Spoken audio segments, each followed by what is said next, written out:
Hi, my name is Rebecca Murray. I'm an endocrine nurse practitioner based in Orlando, Florida, and I have the pleasure today of interviewing Dr. Dennis Goodman, who is the director of the Integrative Medicine Department at NYU Langone Medical Center, and also he is a clinical professor of medicine there, and also clinical professor of medicine at the University of Cape Town, South Africa, which is wonderful, where he did his training.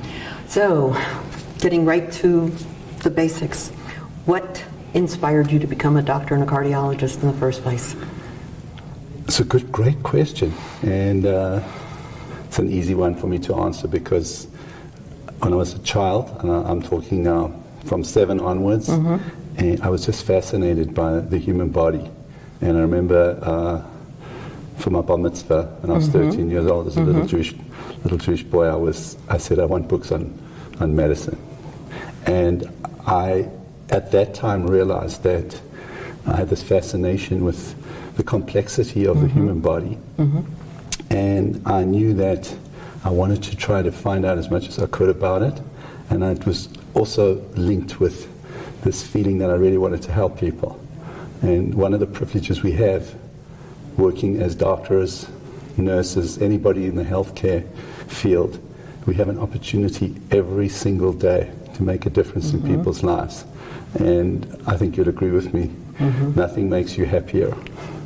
I always tell people, if you're looking for happiness, one of the things you should do is make somebody else happy, because that's when you feel so good. And so, although it's hard and it's very stressful, we have this opportunity. So that combination of being able to learn about the human body and to be able to help people put me on that journey. And I found it really helpful to have this goal early on in life, because one of the issues for kids today is they're not sure what they want to do. And when you've got a goal and you know you have to work hard towards it, it's much easier to sit down. It doesn't come naturally to anybody. You have to work hard to do well at school so that you can go to a great university, so you can get into a medical school, so that you can get into a residency and fellowship and on and on. So I knew early on that I have to really apply myself, and I'll end up being at one of the greatest medical schools, certainly in South Africa and in the world. And that's where I trained. Excellent. As I mentioned, you're the chairperson of the Integrative Medicine Department. Now, most physicians and cardiologists that are trained in the traditional educational format do not integrate the functional medicine approach. So what led you in that direction? So that's also an easy thing for me to answer, because I realized early on as well, and I actually became an interventional cardiologist. So you can imagine I was actually taking care of people running to the emergency room, people having heart attacks. Take someone to the cath lab in the middle of the night, you'd have to put a stent in. And, excuse me, sometimes you were so fortunate to save somebody's life. And sometimes, no matter what you did, they weren't going to survive. And I felt like a fireman running to a house on fire.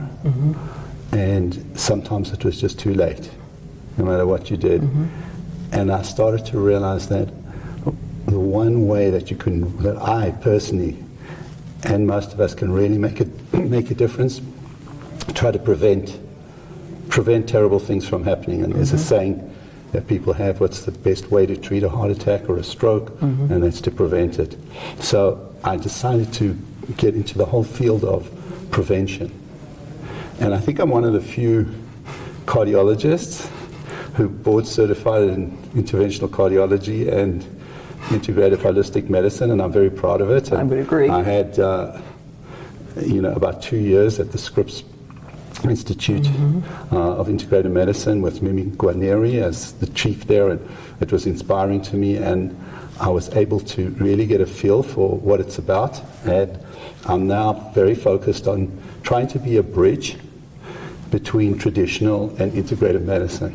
And that's why it's such a joy to be here at this conference, because there are many of us here, where you feel you're talking to people who feel the same way, that we're looking for evidence-based medicine on both sides. And it's so important to have a conversation so that we all learning from each other, and we can offer the patients the best possible outcomes. And it's very obvious we don't have all the answers in traditional allopathic medicine, and we don't have them in non-traditional medicine either. But together, we can often really help a patient, because I truly believe that first, let's be conservative. Let's use natural approaches. Let's do things that we can't hurt anybody. It's not going to be a terrible side effect or a complication from a procedure. That's where you go when there's no more options. So I felt that I really wanted to learn about natural ways to help people, and that's where functional medicine sits. Not waiting for a disease to happen, but trying very, very hard to find out what's going on and how can you prevent it before a person becomes symptomatic with a disease. And in terms of cardiology, and I'm a cardiologist, and that's obviously a passion of mine, there's this well-known fact that almost half of the heart attacks where people die, it's their first and last symptom of heart disease. And so, Rebecca, what that tells you is we have to do a better job of making people aware of when they're at risk and doing something about it, so the first and last symptom isn't a heart attack. Right. Can you think of a particular case that stands out in your mind where you can apply There's this? so many wonderful cases that I've had, and there's one that does jump to mind, and it's related to I was a cardiologist in San Diego. I was actually the chief of cardiology at Scripps Memorial for many years there. And I had a very good friend who was a pulmonologist. And one day he came to me and said, "Dennis, I'm having such a terrible time with my dad who lives in Seattle. He's getting more and more depressed. He's having funny chest pains and palpitations. He's seen the doctors, he's had the tests, and they're all telling him there's nothing wrong with him, and that he's fine. And he's just getting more and more depressed, and please will I see him." And I remember saying, of course I'm happy to see him, but to have him come down here, the chances of me finding something that they haven't, he was at very reputable institutions there. I'd seen doctors that I knew who they were, and they were excellent. But he came, and the amazing thing is, I'll never forget the day that I walked into my waiting room to meet him, because I saw him on the schedule. There were about 15 people in the room. And I said, "Well, come back." And they all got up to come back, because it was his family. He was from an Italian family. The children came, some of the grandchildren came, and he was like the godfather. And you can see how much they all loved him. And I reviewed the records, and I spoke to him. And when I looked at the records, there wasn't any evidence of structural heart disease. He was having palpitations, he had a few PVCs, but there was nothing going on structurally that could explain his symptoms. And I remember saying, "Are you upset about something? Are you depressed about something?" And he said, "No." But when I was in the office at the end talking about what this could be, I told his family in front of him that when I see this situation and people are having ongoing symptoms and there's no evidence of a structural problem, I always think about some kind of stress, some psychological reason that this could be happening. In a second, his daughter jumped up and she said, "Dr. Goodman, please can I speak to you outside?" And she took me out of my office and she said, "I want you to know that he is not talking to my brother, his son. They had a fight 6 months ago, and my brother's gone to Vegas. They don't talk to each other, and it's killing him." And I said, "That's enough." I came back into the office, and I said, "I think we've got the answer. I think you've got a broken heart syndrome." And I said, "The treatment for this is not medication." And I said, "You have to go and see your son, and you have to go talk to him." And I told them that they should go straight from San Diego to go and see the son. And I said, if he refuses to see him, I will call him and tell him that if you want to see your father again alive, you should talk to him. And so fast forward 2 weeks, one day I open it again. I'm in my office, someone knocks on the door, and somebody walks in with this case of beautiful wine from the Napa Valley. But that wasn't what really got me excited. It was the note inside. And there was a note from him in his writing, and he said, "Dr. Goodman, thank you for saving my life. I've got no more pain, and I am back with my son. I'm so grateful. And it's a powerful story because it made me realize something that I really live by and that I truly believe. People have got underlying issues. And one of the problems, we don't get a chance to find out. And so one of the things that I try, and we all do, that live in the space of integrative functional medicine, and certainly I'd say a lot of excellent doctors will stop and say, okay, we don't have a structural problem, but who is your headache? And who is your chest pain?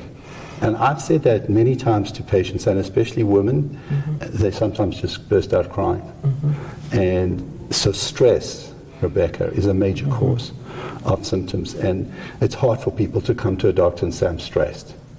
But they will come with a symptom.